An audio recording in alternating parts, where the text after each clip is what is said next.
ఏపీలో శాంతి భద్రతలు గాడి తప్పాయని వస్తున్న విమర్శలపై రాష్ట్ర హోంమంత్రి వంగలపూడి అనిత స్పందించారు. ఇది అరాచక శక్తుల పని అని కొట్టిపారేశారు. ఏపీలో లా అండ్ ఆర్డర్ ఆటంకం కలిగించేందుకు అరాచక శక్తులు ప్రయత్నం చేస్తున్నాయని, అలాంటి వారు ఎవరైనా ఉపేక్షించేది లేదని ముఖ్యమంత్రి అన్నారని హోంమంత్రి అనిత తెలిపారు. క్రిమినల్స్ ను దండించే విషయంలో పార్టీలు, కులాలను పరిగణలోకి తీసుకునే ప్రసక్తే లేదని, శాంతి భద్రతల పరిరక్షణ కోసం కఠిన చర్యలు తీసుకుంటామని చెప్పారు.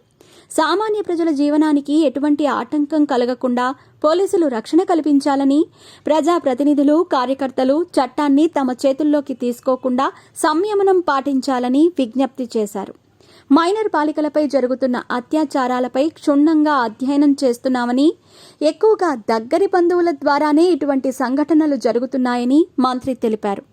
మహిళా, శిశు సంక్షేమ, విద్య, పోలీస్ శాఖల సమన్వయంతో స్పెషల్ డ్రైవ్కు కమిటీని నియమించి విద్యార్థినులతో పాటు తల్లిదండ్రులకు కూడా అత్యాచారాలకు ఆస్కారం ఉన్న కారణాలపై అవగాహన సదస్సులు నిర్వహించనున్నట్లు మంత్రి అనిత తెలిపారు. కొన్ని ప్రభుత్వ వ్యతిరేక అరాచక శక్తులు తమ ప్రభుత్వ హయాంలో అశాంతి సృష్టించే ప్రయత్నం చేస్తున్నారని వంగలపూడి అనిత ఆరోపించారు. చంద్రబాబు హయాంలో శాంతి భద్రతలు ఏ రకంగా అదుపులో ఉంటాయో ప్రజలకు తెలుసని అన్నారు.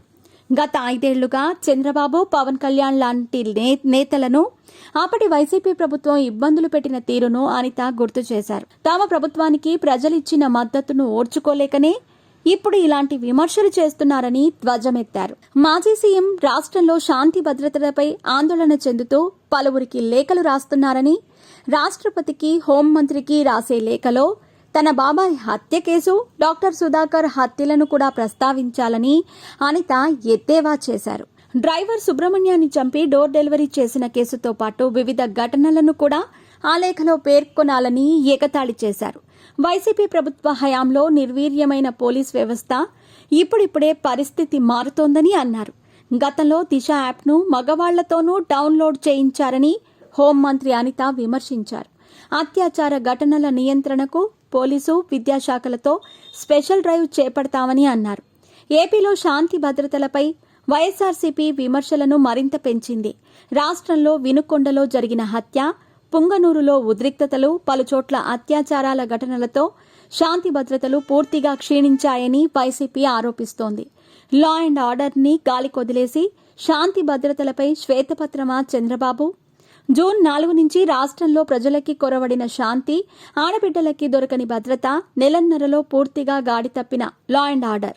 శ్వేతపత్రాలతో బురద జల్లేందుకు నువ్వు పెడుతున్న శ్రద్ధలో కనీసం 10% లా అండ్ ఆర్డర్ పరిరక్షణపై పెట్టినా రాష్ట్రం ఇలా రావణకాష్టంగా మారేదా? చేసిన కొంగ జపాలు చాలు చంద్రబాబు, ఇకనైనా పాలనపై దృష్టి పెట్టు అని వైఎస్ఆర్సీపీ ఎక్స్లో పోస్ట్ చేసింది.